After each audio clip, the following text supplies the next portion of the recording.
Hi, this is Jürgen Rasmussen. Welcome to the Provocative Hypnosis vlog. A few people have asked me, what are the main influences behind this psychological illusion model that you teach? So I thought I would make a video about both the insights and the influences that have led to the psychological illusion model. And for those of you who are interested in the model and who apply it, it might be a good idea to know this and to also look at some of these sources.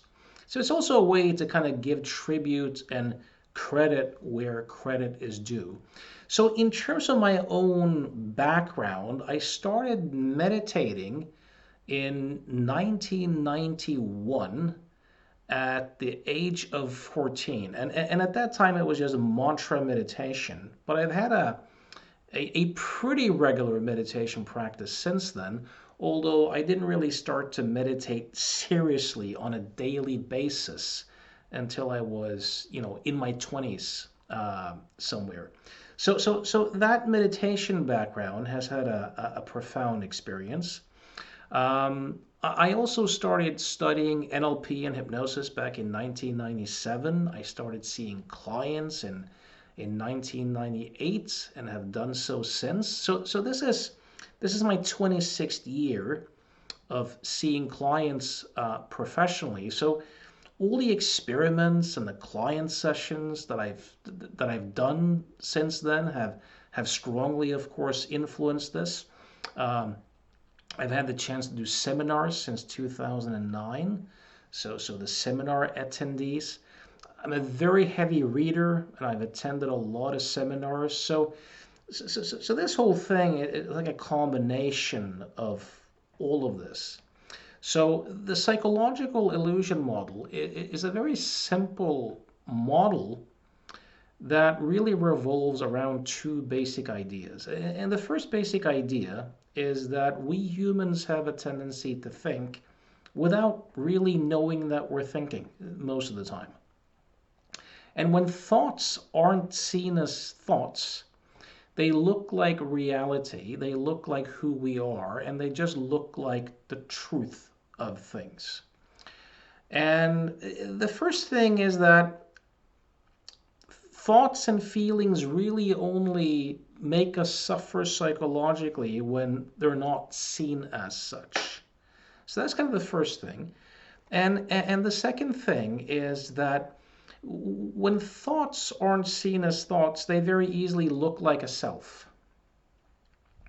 And thoughts and feelings only really bother us much psychologically when there's this automatic process of identification where it looks like me or I, right? So this model is about helping people to see through the illusory nature of that in relation to the issues that they come in with.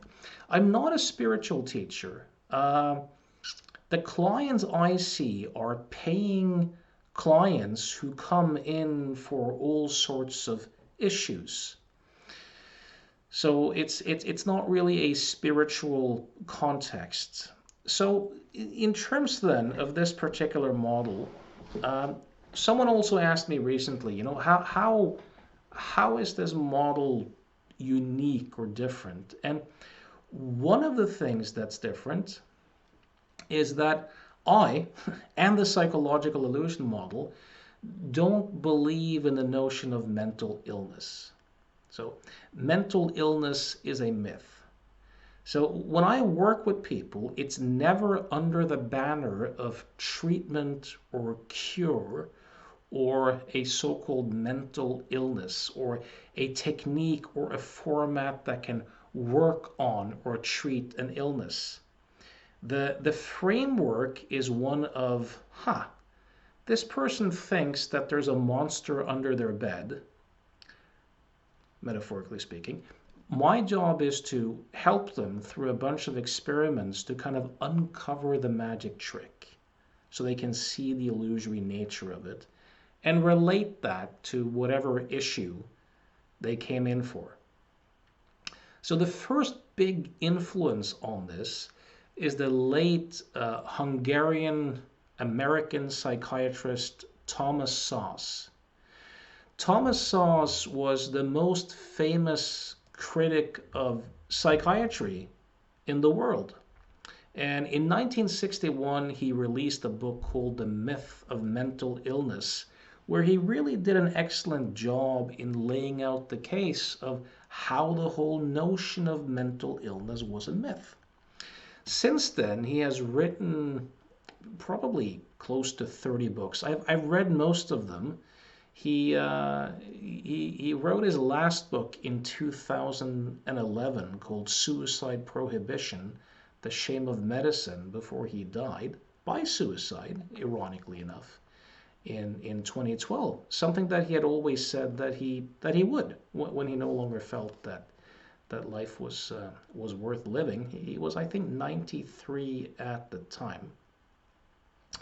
I highly recommend reading Thomas Szasz. He was a profound thinker with in-depth knowledge about human beings, psychology, psychiatry, history, a great libertarian thinker. And reading his books really helped me to understand and deconstruct this whole idea of mental illness as a myth. It also educated me into the history of psychiatry and psychology and the kind of functions that these fields actually played. So I highly recommend it. A couple of my favorites as books is Insanity, the Idea and Its Consequences. That's a great book. Szasz claimed it to be his personal favorite. I also really like Coercion as Cure. Those are a couple of really good books if you want to. There's also one called Szasz Under Fire by Jeffrey Shaler, which is Szasz kind of answering his critics. And that's a really good book too in kind of dialogue form. There's also quite a few YouTube videos of Thomas Szasz in debates, discussions. There's a famous film where he debates Albert Ellis in the 60s about the myth of mental illness. If you can get a hold of that one, there's quite a few clips of it on YouTube. It's truly great. Another person there who influenced my thinking was William Glasser's choice theory. William Glasser was also a psychiatrist who rejected the notion of mental illness.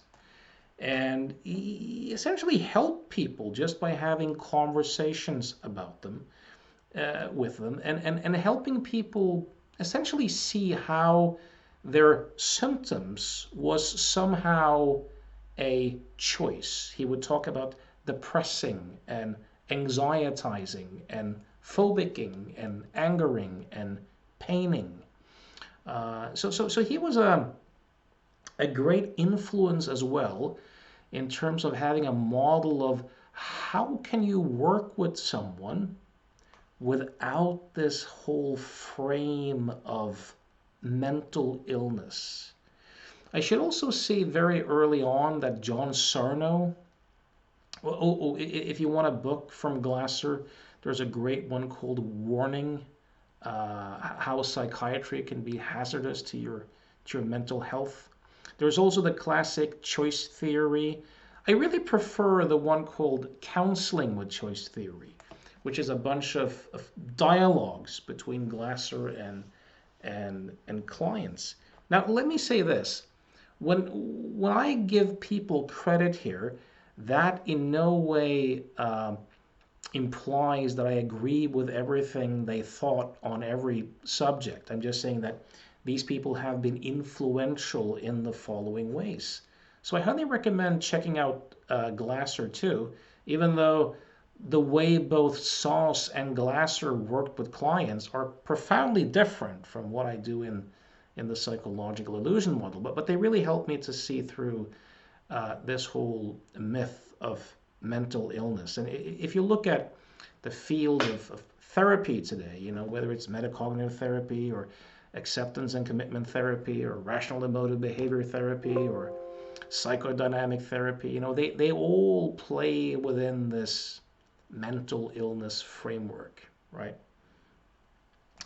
So Sarno was a very interesting guy because he helped people to get rid of chronic pain by educating them on how chronic pain was essentially a trick of the mind.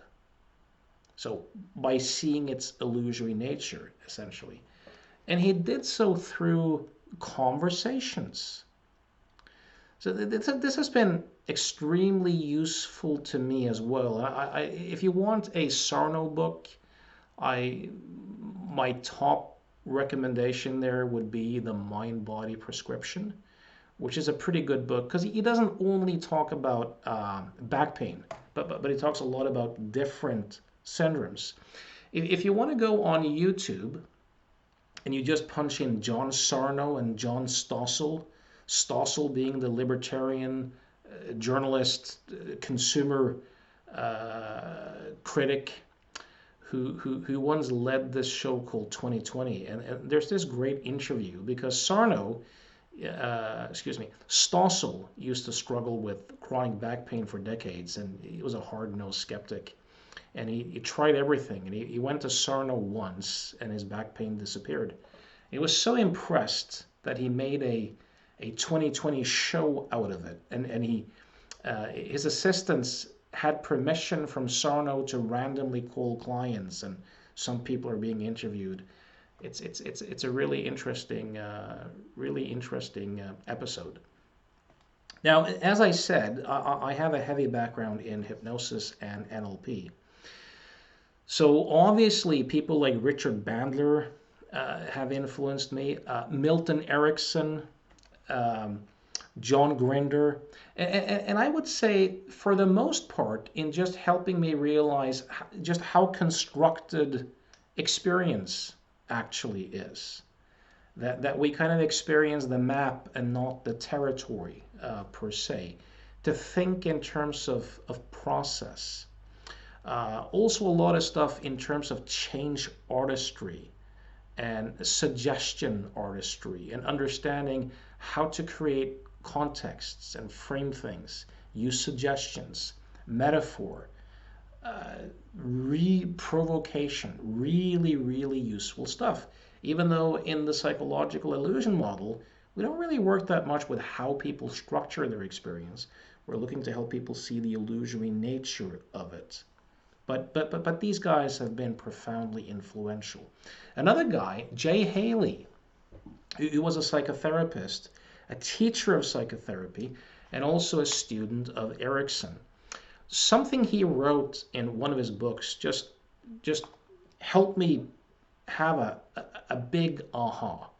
Because he wrote about how he and Gregory Bateson were looking for double binds, and how they thought they had found it in schizophrenia, but they actually found the first kind of good real double bind in hypnosis. And what he wrote is that hypnosis is a paradox of sorts, because when you do hypnosis with someone, you're directing them to behave spontaneously. Now, directing someone to behave spontaneously is, of course, a paradox. So there's the passive language where the person might say something to the effect of, in a few seconds, one of your arms are going to lift. I don't know whether it's going to be the left arm or the right arm. And there's all these suggestions about the arm lifting, right? But what the hypnotist is saying is, I want you to lift your arm, but I don't want you to do it.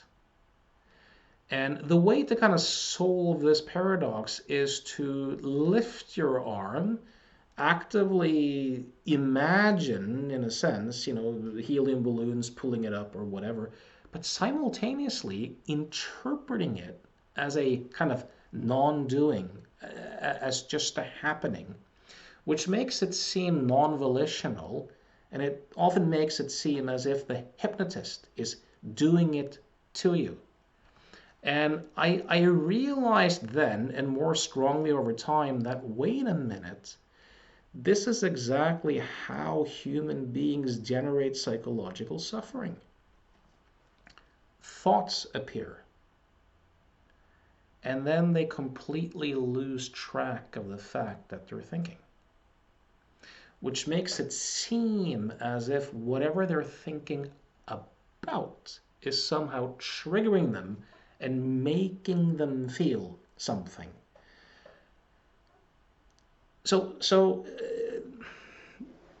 This was extremely useful to me. And then looking at people like Nicholas Spanos was also an important influence on me. I highly recommend his book, Multiple Identities and False Memories. So Spanos was kind of a hypnosis skeptic. He was a researcher, and he kind of debunked a lot of the claims of hypnotists. He did a great job in helping educate people in terms of the how, for example, multiple personality disorder was not the result of trauma, but it was actually suggested into being by therapists with highly suggestible clients, and helping educate people in terms of how the satanic ritual abuse scandals and the so-called repressed memory scandals were not cases really of discovery again, but cases of suggestion and creation. And Spanos also made the point that the same point as Jay Haley made, is that, well, people actually lift their hand and they imagine something, but they interpret it as something that's kind of just happening, which gives that sense of things being non-volitional. And I started to see that, wait a minute, people are doing this all over the place. This is the whole notion of thinking without knowing that we're thinking, which all clients do, which kind of results in a lot of psychological suffering and the illusion that there's a thing like self in here, often behind the eyes looking out, or in the chest or heart, that somehow is the CEO of the company and the doer and the decider and all sorts of stuff. So these were huge influences. Herbert Spiegel, still within the realm of hypnosis, the writing that he did in Trance and Treatment, called the grade 5 syndrome, on highly hypnotizable people, and the kind of dangers of high suggestibility, was a big revelation to me, and it changed how I saw clients. It changed how I use suggestions, and it really helped me, even though I work very differently than Spiegel did. When I do these various thought experiments with people, like the serial killer experiment and stuff like that, I'm very aware that someone who's very suggestible, who has a lot of hypnotic capacity, can go through these experiments in very dramatic ways and not have any insights, because they're just kind of following a suggestion. So it may be very aware of the need to kind of coach people and check in with them and help them make the kind of proper interpretations. So Spiegel's work was extremely instrumental in doing that. Now, somewhat paradoxically, leaving the world of hypnosis, even though I meditated from a young age, it took me quite a bit of while to really see its usefulness in seeing clients. And Shinsen Young, Ross Jeffries introduced me to Shinsen Young, or his teachings. I've never met Shinsen Young. I think in 2006, I think it was. And by the way, Ross Jeffries, the speed seduction teacher, he deserves some credit as well in terms of really helping me understand the importance of framing. So that was an influence as well. Shinsen Young is I don't think there's anything kind of unique in his teachings per se, but the way he presents meditation and the way he teaches it just really used to hit home for me. So there was this CD set called The Science of Enlightenment that just rocked my world. Um, the various meditations and analogies and tools that he introduced me to really also helped me further see through the illusory nature of the self. Byron Katie, the work was also a great tool for helping me to become better at seeing thoughts as thoughts and doing the turnarounds, doing the shadow work, that sort of stuff. Um, let's see who else. Yeah, and then I had a couple of kind of epiphanies within a short period of time. I think this was back in 2012, where I saw two people for fear of public speaking, and one of them said to me, you know, told me that this NLP guy had really helped him by helping him change an image of a glaring audience looking at him into like a positive image. But he was just scared that the negative image would come back. And I had this kind of epiphany where I just thought, but for fuck's sake, it's an image. I kind of tried the image on and saw no threat in it. And this was at a time where I was still doing a lot of NLP-ish techniques to change representations and stuff like that. And it just started to look ridiculous.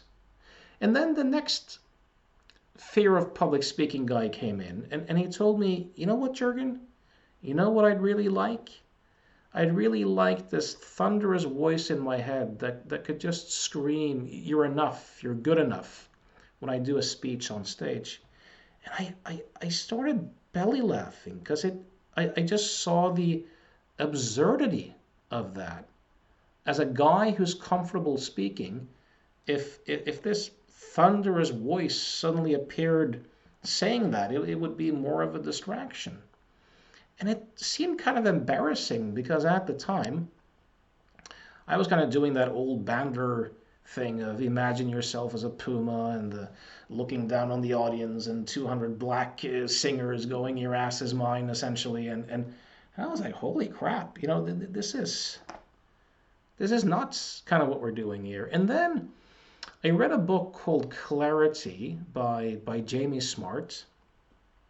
And I didn't really enjoy the book that much, but there was one analogy that just woke me up to the nature of thought. And it was the story of the Lumiere brothers in 1895, of how during the first ever movie of a train moving into a train station, how quite a few people had leaped from their seats. And how, if you wanted to help these people, you know, you could just as easily help people understand the nature of film itself. And I kind of realized in that moment that, oh shit, like I knew in that moment that my life would never be the same and my client work would never be the same, because I kind of realized that what I'm essentially doing is helping people to change their state when watching the movie, or trying to change the movie or the content of the movie or the colors, or pushing it away, instead of just helping people to see the illusory nature of it. I actually read this book. I was sitting reading this book at kind of like a family gathering, and my life, or my inner, I really awoke to the illusory nature of thought. And it was more like a relief, like a facepalm relief moment of, oh my God, like this is true. But nobody saw anything. Like I seemed to be the exact same guy to everyone around me, which was really interesting because things just looked so different. And then for a period of time, it seemed as if just opening up any three principles book would increase my level of insight, right? Listening to Sydney Banks.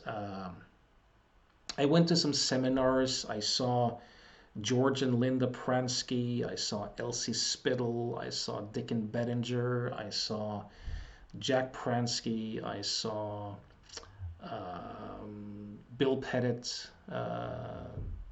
You know, so and I really enjoyed that. Even though I don't quite agree with all the implications some of them kind of make out of it, that was a huge influence as well. This idea that you essentially live in a world of thoughts and that you don't really have to do anything about your thinking. So let me see if I can illustrate, because up until then, my work had kind of been based upon, yeah, it's your thinking about the event or about what has happened that kind of is the issue. And if we can change your interpretation or your perspective, then we'll change your experience. But what happened when I read that clarity book is that I just evoked to the reality that, oh shit, I literally live in a world of thought. Like it's all thought. Let me give you an analogy and see if this hits home for you. So imagine that me and you are friends and that we're both soccer fans. I'm not, by the way, but let's just imagine that we both are. And it's during the World Cup final where France played against Argentina. If I remember correctly, Argentina won. But let's say that you and I are friends, and I'm a huge France fan, and you're a huge Argentina fan. And we're sitting there in the taxi, right? And we have this like electricity going on in our body. We're kind of euphoric and looking forward to this. And it truly looks as if it's the fact of the World Cup final that's kind of making us feel this, right? But the taxi driver, he's kind of neutral because he doesn't give a shit about soccer, right? So we go to the stadium, we sit down, and let's say that I can't remember, I never actually saw the match, but but let's imagine that during the first half, France just rocks. It's 2-0 after the first half. Now, me as a fan of the French team, it's going to be ecstatic, euphoric, right? It's just electricity, pure joy. And it looks as if it's the fact that France is winning that's making me feel this way. And it looks as if every time France scores, the score itself is kind of triggering this ecstatic feeling. Well, you're depressed, right? As the Argentina fan. And the taxi driver is still kind of neutral. And then let's say in the second half, everything turns around and Argentina finally wins. Now I'm depressed and you're ecstatic, right? And the taxi driver might still be completely neutral. Now, the thing is, when I say that we live in a world of thought, there's no such thing as France. France is a thought construct. It's made of thoughts. Norway is a thought. So even the facts that we can talk about, yeah, it's objectively true that Argentina won the World Cup. Or if I say to you, yeah, I'm a Norwegian citizen, I have the passport to prove it, it's objectively true in a sense. But there's no such thing as Norway. Like at some point, some dudes went around and just kind of arbitrarily said, everything behind that rock is called Sweden, and everything over here is called Norway. Like this is a collective thought construct. But you kind of have to play the game to be functional. But it's still completely made up. See, if there's no France, there's no French national team either. There's not even the World Cup. There's just a bunch of guys running around kicking something that we call a ball.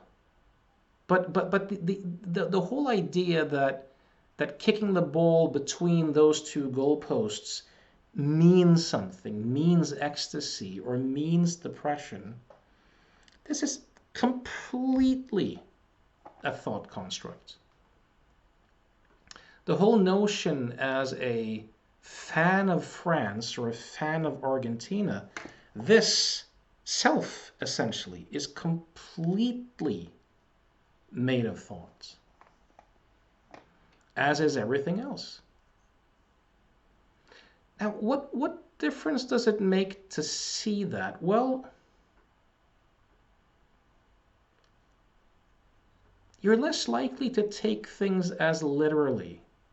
You're less likely to ruminate as much.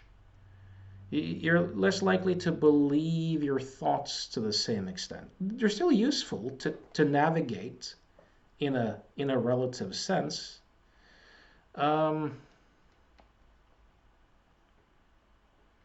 You can let loose and enjoy things and be part of it without being duped by it in quite the same way. Now, these other people that I mentioned, in terms of seeing through the illusory nature of the self, Sam Harris, Shinsen Young, Scott Killaby, I got a couple of distinctions from in terms of the Velcro effect. Gary Weber was a huge influence for me. I've read all his books about self-inquiry.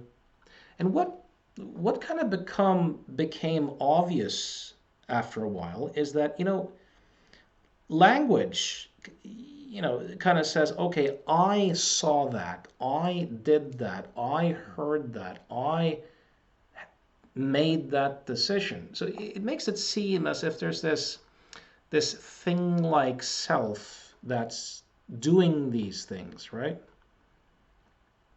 But selfing is actually a process, just like perceiving and sensing and thinking and feeling.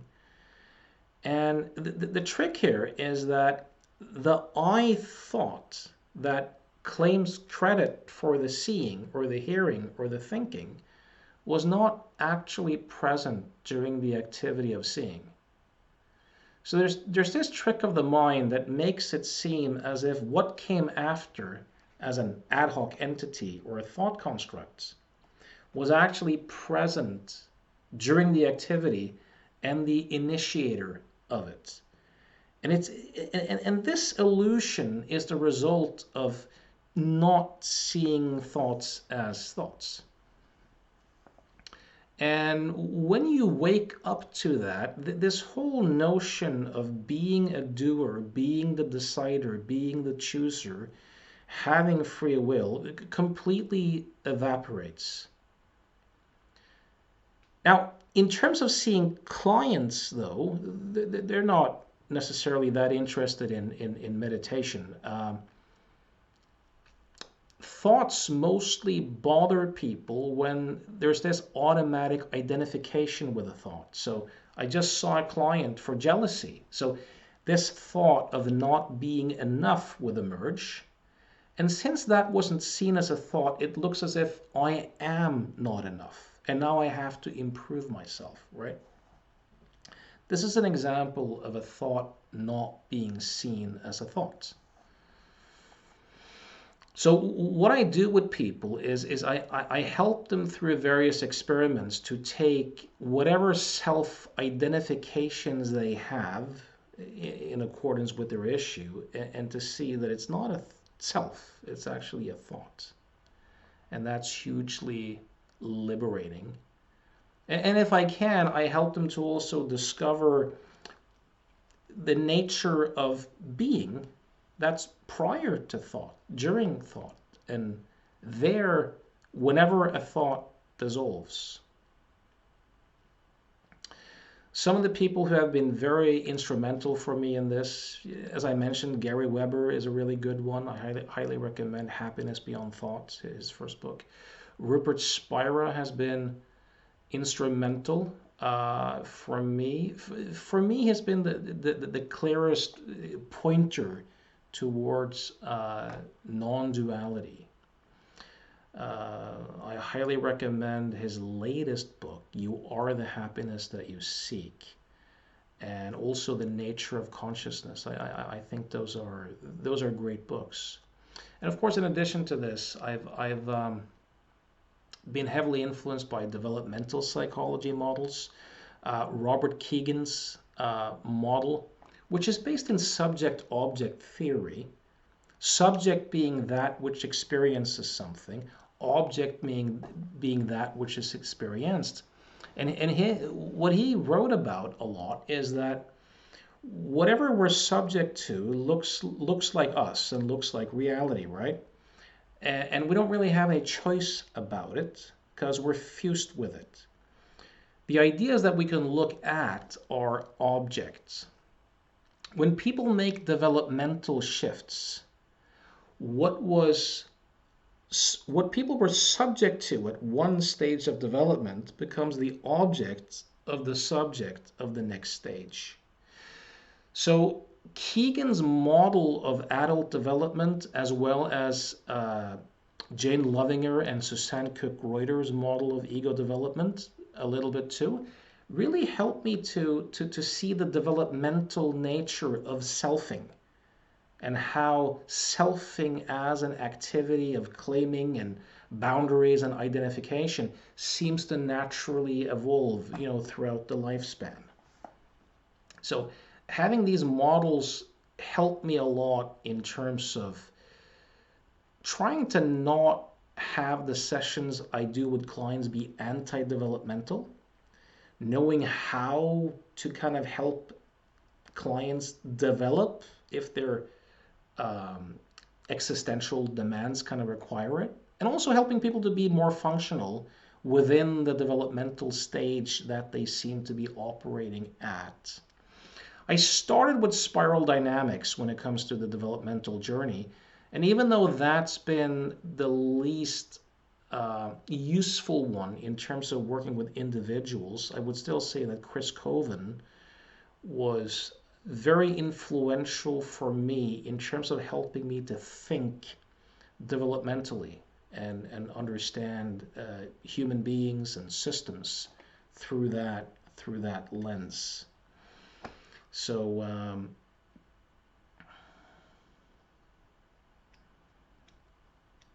and then of course finally people like Elizabeth Loftus, memory researchers back to Frederick Bartlett in the 20s and 30s, the people who have kind of pioneered and helped us understand that memory is reconstructive. That's been extremely useful to me in helping people. And also Lisa Feldman Barrett's book, How Emotions Are Made, has also been quite useful in terms of helping people see just how constructed their experience is.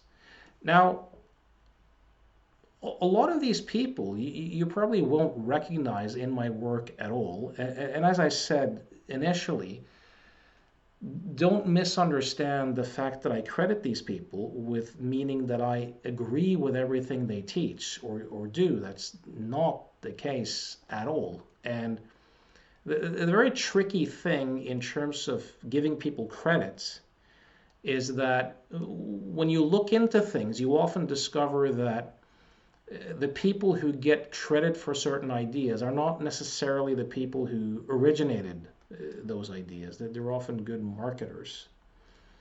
I forgot to mention Albert Ellis. He's been a strong influence too. Even though I don't necessarily work that way, I found it very useful to do some of that stuff to help people to wake up to the illusory nature of thoughts. So if we go back to the soccer analogy, ultimately then, What you are is that which the French team and the Argentinian team and all the perceptions and sensations emerge out of the consciousness, the being that's there prior to thoughts. It's fundamentally what you are. You kind of simultaneously are the character that's viewing this, but you also are the players, because there really is no separate you that's separate from the flow experience. And in that sense, you kind of are none of it and you are all of it simultaneously, which is kind of a paradox. In terms of my own life, as these insights have deepened over the years, I still fall for these tricks quite often. It looks as if my wife is driving me batshit crazy from time to time. I get irritable around my kids, and during those moments, it really looks as if they are kind of doing it to me. I've also noticed that on the relative level, as a person, when dramatic things have happened in my life, the selfing process has strongly increased, and looked real and been functional to some extent. But there's also simultaneously this knowing that it's really just made up, and the whole thing is really just a thought construct. So anyways, that's my story, and even that, of course, is just a story. But I hope that was of some interest. I hope you choose to check out some of the people I mentioned. If you haven't, they're all people who have a lot to offer. Most of them are dead, but they have a lot to offer through their writings, if you look into it. So my next seminar, if you're watching this in 2023, is March 25th and 26th online, Psychological Illusion Model 2.0. You can go to provocativehypnosis.com in the seminar page and click the link there to see information and sign up if you want to. And also know that I mentor people from all over the world, and I see clients from all over the world on Skype. So if you'd like to explore meditation or make any change in your life, and my way of thinking resonates with you, do get in touch, and we'll see what we might be able to do. As always, thanks for listening.